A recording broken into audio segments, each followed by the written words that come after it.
This isn't a sculpture. A good sculpture takes more time. You can't just sculpt willy-nilly. You gotta go by the book. Follow the rules. I'll go out on a limb to say we all have an affinity with how SpongeBob felt in that clip. Whether it's the standardized testing, the fear of failure, I'm cheating! or the rigid and out-of-date curriculums. We cannot blame the students for the incompetence of the teacher. They all limit student creativity, resulting in Many highly talented, brilliant, creative people think they're not, because the thing they were good at school wasn't valued or was actually stigmatized. Now I won't turn around and say the education system is a complete waste of time. It does provide opportunity to learn some skills, meet new people, and starts the personal development story for many people. But honestly, since graduating university around 5 years ago, I've come to 3 major conclusions. Most things I learned are completely useless. School has a way of placing you in a predefined box, and every day is a school day even for teachers.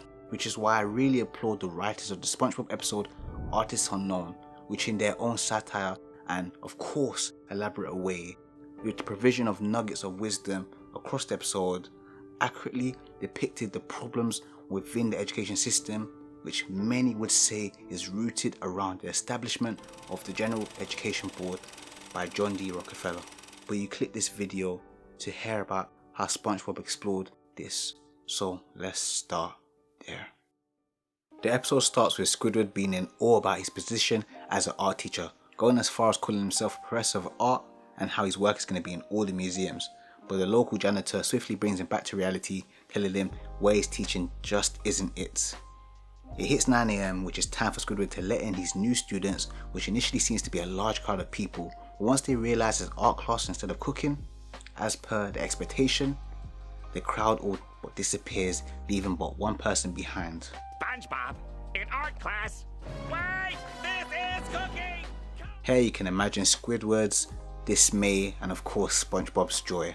Squidward decides to go on with the lesson, but by first detailing how hard the work is going to be, indicating this by dropping many large books, and then makes SpongeBob repeat a few, shall I say, disturbing lines. I have no talent. I have no talent. Mr. Tentacles has all the talent. Mr. Tentacles has all the talent. You get the point. Scenes like this remind me of the countless ways teachers, knowingly or unknowingly, make students feel disbelief in their intellect, abilities and self-worth. One of the most infamous quotes most people have experienced personally or vicariously through a friend being, "You won't achieve anything in life."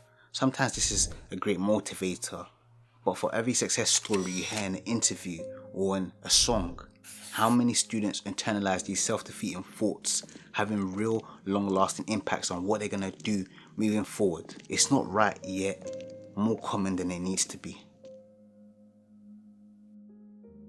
SpongeBob and his childlike nature is able to be oblivious to the nonsense, and of course starts his lesson with Squidward.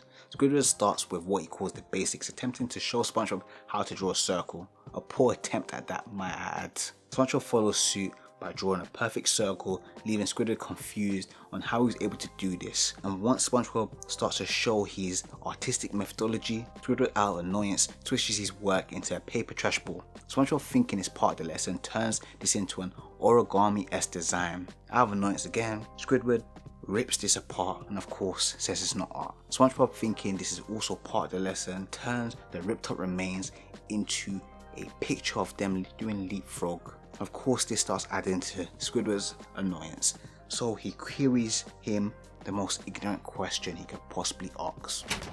Do you want to learn art or not? I'm sorry, Squidward, I'll listen. And yes, it does get worse. They move on to the finale of the lesson, the marble sculpture. Squidward comes in with confidence, tries to execute, but turns his marble block into rubble. SpongeBob follows suit and creates a sculpture masterpiece. A masterpiece so great, Squidward is brought to tears, but remembers what I'd call his not so secret NPC-like objective, here being to belittle and kill the creativity of his students. So he starts grilling SpongeBob yet again, but this time actually brings him to tears.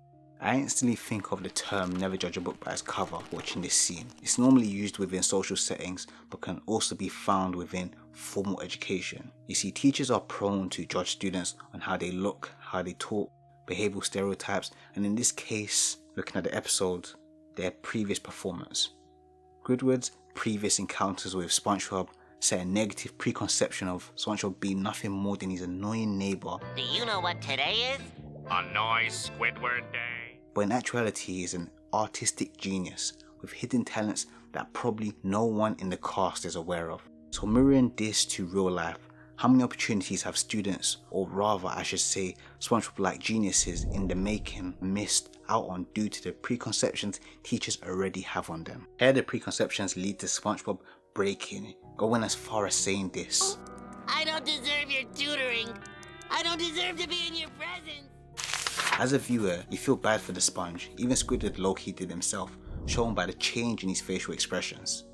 To add insult to injury, while SpongeBob starts to leave the class feeling bad, he gets knocked into a dustbin by a world-famous art collector, but we'll get back to that in a bit. And since it's trash pickup day, SpongeBob gets taken to a dump site, but he isn't trash. His art is far from trash, and his creativity is not, and I believe creativity cannot be trash. I feel the writers intended for the viewers to put themselves in the shoes of SpongeBob, meaning that your art, in whatever capacity that might be, is far from trash too.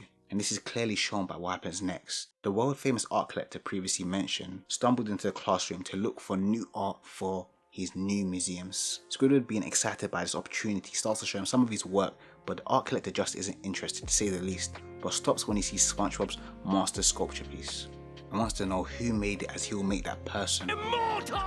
Squidward lies and says it's him, and agrees to, of course, give it to him to put in the museum. And while taking it to the car, it breaks.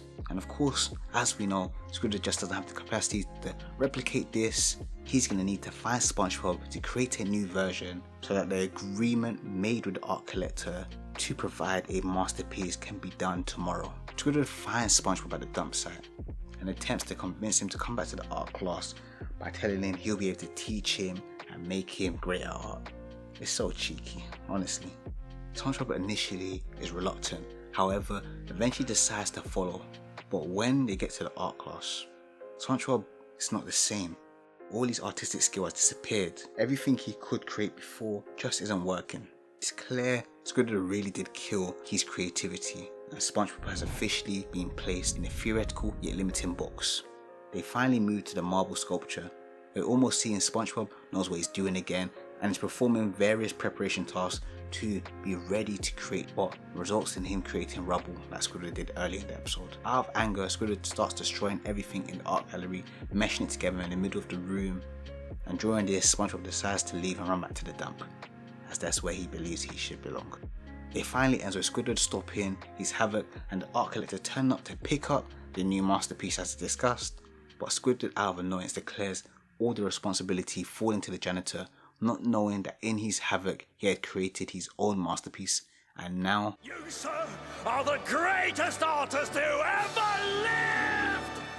after watching this episode, it's clear the writers ensure you are left with three feelings or emotions: amused at the janitor's ending, contempt towards the education system because of SpongeBob's ending, and the one that will be contentious is the feeling of optimism despite the state of the education system based on Squidward's ending. From the start of the episode, Squidward blindly followed the book, which was a source of creativity, it would seem, showcasing that he as a teacher was conforming to ideas that clearly kept him boxed in, limiting his artistic abilities. As the episode progresses, he slowly becomes less attached to the ideas presented in the so-called book, going from what he initially created, a deformed circle, into a perfect circle near the end of the episode by giving into his creative side. I really appreciate the playful but vivid irony behind giving into his creative side, as this was the destruction of the classroom, but on a deeper level, on what was previously instilled into him, on what quote unquote is art, which of course lo and behold resulted in the creation of his own sculpture masterpiece.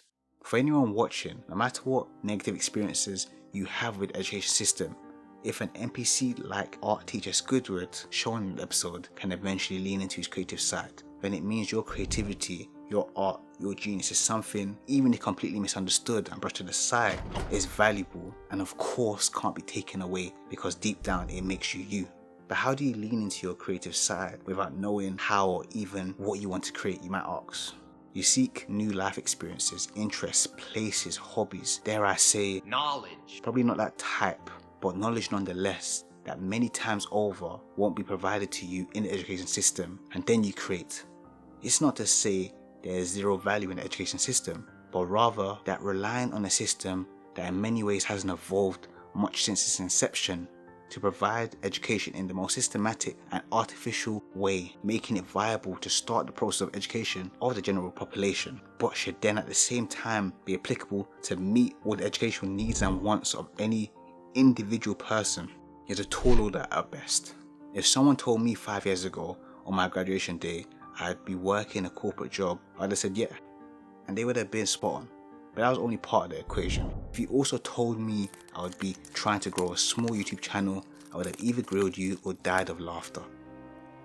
At that time, I was clearly my own Squidward, but things do change, so despite it being late in the day, I'm glad I started to create. So even if you have a condescending teacher, you're having trouble with exams, you're an academic whiz, nothing or everything interests you at your current stage of formal education, those contrasting experiences can all be used as rocket fuel to the self-education journey clearly needed by us all because of the limitations of the education system, enabling the ability to create. But unlike Squidward, keep watch of your masterpieces so you can witness how your change will be televised. I hate this channel. No! No! As always, thanks for watching. If you enjoyed this video, then definitely leave me a like. If you didn't like it, then definitely hit the dislike button, hit it twice though, and of course drop a comment about what you didn't like. In the meantime, there should be a video on screen related to some sort of video essay that you'll probably like.